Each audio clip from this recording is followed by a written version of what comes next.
So with the support special scratch on the horizon, a lot of people are concerned if their SG stocks are going to be enough to get a hold of the items that they're going to need moving forward. Now, while the SG scratch isn't here yet, we don't know what's going to be in it. I totally understand that concern, and a point of contention for a lot of players has always been there's not enough ways of getting SG. What if I told you just doing your dailies and weeklies, you can work towards making plenty of SG even if you're like me and spend 30 SG every single day? What today's video is going to go over is how I interact with all the different systems in game to just have them work towards making me SG, where I don't have to go out of my way to make a decent amount. No crazy intros or special callouts. We're just going to jump directly into it. Let's go ahead and get started. So I do have a few disclaimers. At the time of recording, my good friend Kara did make a video going over every way of getting SG in the game currently. If that's your only concern and you want to put together your own way of figuring out how you want to get SG, that's totally fine. Feel free to check out his video. My video is going to be similar with a little bit of an asterisk. I'm going to go over how I personally interact with these systems. That way you guys can find out a way that you might be able to gather SG without really going out of your way overall. And that's kind of more or less what we're going to be talking about today, and how I save myself SG along the way as well. So the first step, or the first tip, or whatever you want to call it, realistically is going to be a very obvious one. It's not wasting SG. And I know, again, that's super obvious, but it is worth mentioning that there are tons of ways you can waste SG. And if you're wasting SG, you don't have any SG. So let's talk about a couple of ways you can save yourself on SG without missing out on things you might want. Now, let's be honest, the SG scratch is going to drain most of your SG if you're trying to collect parts or collect outfits or whatever it happens to be. Nice thing about it is a lot of these items stay in the SG scratch for a very long time, and there's a daily free pull. So if you get lucky, you can get a hold of the item you're looking for. And if you're super unlucky, you also have the mission pass that has a guaranteed pull at rank 20. Now, it is at rank 20, which does suck, but if you're impatient and you happen to, like, say, start a new mission pass and a new item that you want in there pops up, because usually the mission pass coincides with the SG scratch updating, well, you can spend the SG you would have spent on the pull, which is 500 for a 10 pull, and just level up your mission pass to level 20, and you'll get what you want to go ahead and get after, or what you're getting after.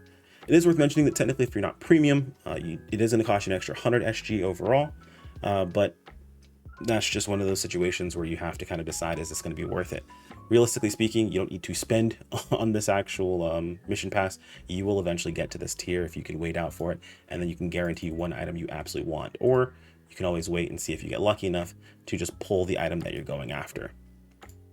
All that being said, it is still RNG, so spend your SG responsibly. It is fashion, and it does tend to break down a lot of people. So I figured it was worth mentioning overall. At the very least, I might save one or two people some SG. I know other than that, people do spend money or spend SG on material storage. Now, to address the elephant in the room, I am a creator, meaning I do receive free material storage every month. However, before becoming a creator, I still spent 720 SG every 3 months. And if you're someone who buys material storage, I highly, highly, highly recommend, if you're getting it every single month, not to do so, but to buy it every 3 months at 720 SG. It's going to save you a huge chunk of SG overall. I mean, that much is obvious. For a month is 300, for 3 months is 720. Just go with the 3 months. If you have to save up a little bit, maybe you miss out on a month of material storage, that's totally fine. Even if you don't have material storage all the time, it doesn't mean that you lose access to the items in material storage. You just can't put anything more into the material storage. So that's totally okay. Not a huge deal. Just, you'll be okay overall.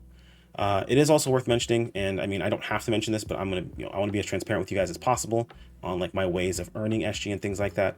I have purchased SG once, well, I guess twice technically, it was both in the same week, but twice ever. That was back in 2021, and I was doing an SG scratch. I believe this was right after NGS came out. NGS came out in 2021.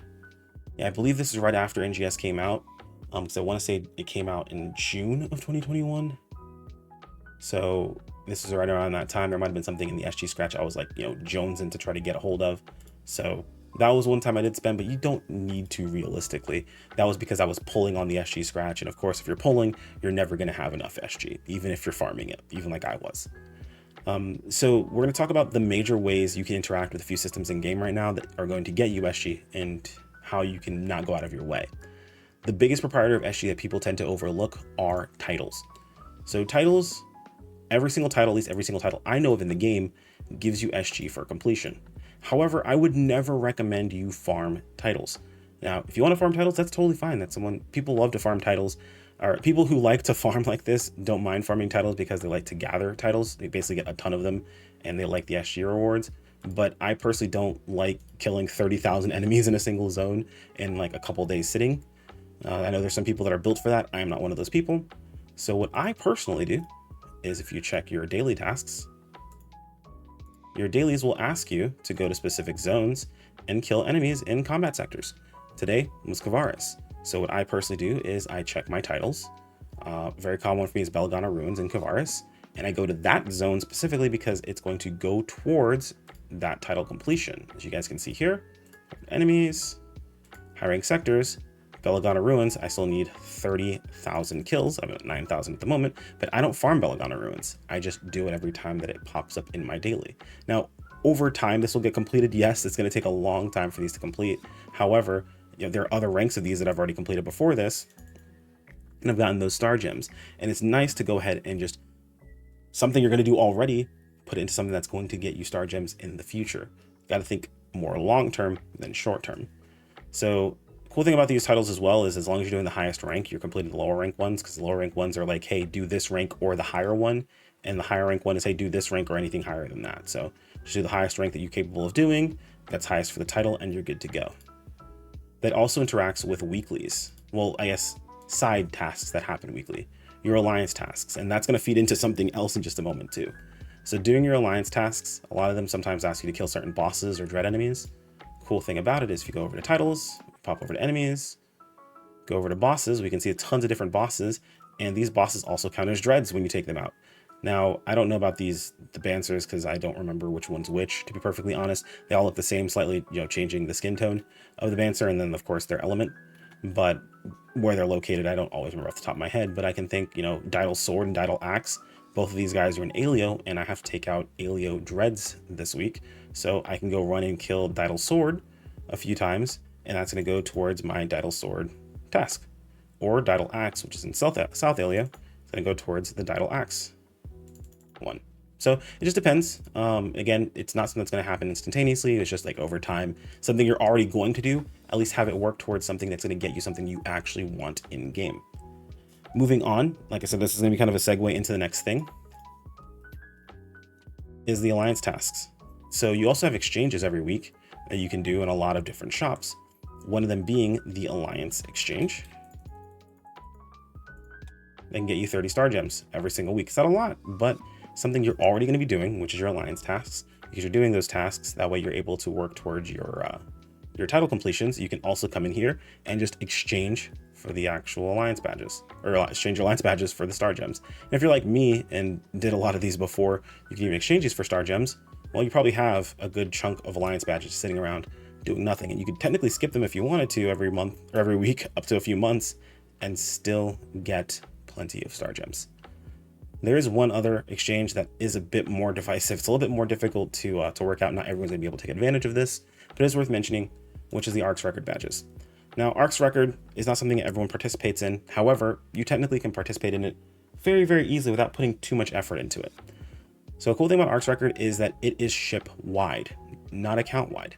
While purchasing from this shop is account wide, the actual act of completing Arks records and the rewards are per ship. So if you have not used all of your slots for available characters, you can create a character on another ship, skip past the story. You don't have to pay for it because you already have a character that's leveled up. It gives you the ability to just skip ahead, gives you a decent amount of gear, though it doesn't unlock your map, which at least at the time I did, it didn't unlock your map, which sucks. You can unlock the map, of course, and then get a decent set of gear to do the Arks records. And honestly, in most situations, it's not even anything you need gear to do. In a lot of cases, you can just AFK the Arks record, or you can just complete the board race or whatever it happens to be. I think this week is board race. Let's double check. I think it's Drisden, right? Drisden Plant. Yeah, Drisden Plant stage 1 solo. Nothing too crazy there, but just completing it will get you bronze, which will give you 20 badges. And with 40 badges every time it comes around, or 40 badges a week, that's enough to buy out the actual SG, while also saving badges on your main character That way, if you want to buy something like, let's say, camos that pop up, you're good to go there. That's how I personally do it. I run it on every single ship, and then I buy out on ship 1 and 4 and save my badges on ship 2 and 3 personally. Again, each is their own, but that only works if you personally do not use all of your character slots. Now, this last method has to do with something a little bit more limited. It's based on 2 scratches available, the Autumn Special Scratch and the Special Scratch itself. There are a lot of ways of getting Special Scratch tickets and Autumn Special Scratch tickets, but the Autumn one specifically is based on an event that's going on at the moment. Just really quick, we're going to go into the actual ticket rewards. You can see you can get SG tickets here at a 1% chance. Now, elephant in the room, people like to say they want to get their color change passes. If you're getting color change passes, you have to ask yourself, are these passes worth 100 SG to you? If they are, cool, you're good to go. If not, well then get the SG. I know I personally color change a lot of stuff all the time, and I still have 20 passes, I think. Actually, we can't just say it. Let's go ahead and show it. Do I have 20 passes still? 21 passes, yep. Usually still have over 20 passes every single time I go to color change anything. So, and I color change a lot of outfits because I buy multiple outfits because Type 1's able to afford them, so they're so cheap. Special Scratch, kind of the same thing. Nice thing about the Special Scratch is it's always here, so you can always pick up the SG Scratch, or the SG ticket. With the Autumn Special Scratch or the event timed ones, they do go away when the event ends. So I usually recommend saving your tickets after doing 40 pulls, save the selector ticket. And if you haven't gotten a specific item that's in here that you really want and it's about to go away, use your selector ticket on that item. But if you have all the items that you're really looking for and you're good to go, like for me, it's going to be this this camo right here. As long as I have this, all my selector tickets are going directly into Star Gems. So pretty easy to deal with. And then the last thing will just be the event. If there's an event going on, it almost always, actually, I think every event's had Star Gems in it. So if there's an event going on, make sure you exchange for the Star Gems.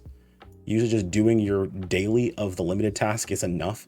I haven't done anything more than my dailies, and I've already bought out everything that's kind of important to get from these event shops as far as my opinion is concerned.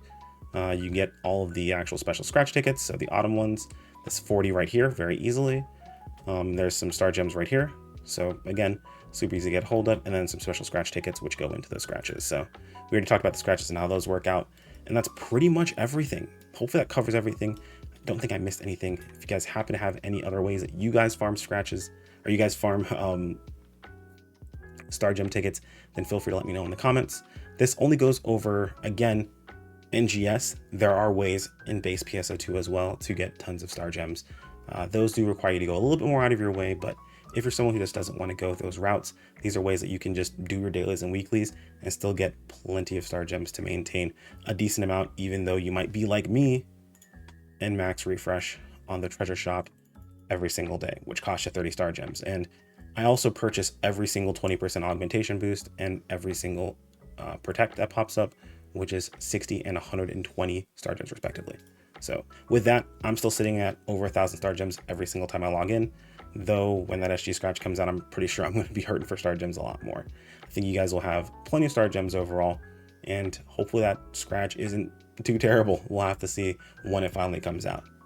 Anyway, guys, let me know what you think. Hopefully, if there is enough buzz for this, we might do this for base PSO2 as well, because you have to go a little bit more out of your way. So feel free to like the video. I'll be paying attention to those likes and paying attention to the comments to see if there's something you guys are interested in. Anyway, take care, everyone. Peace out.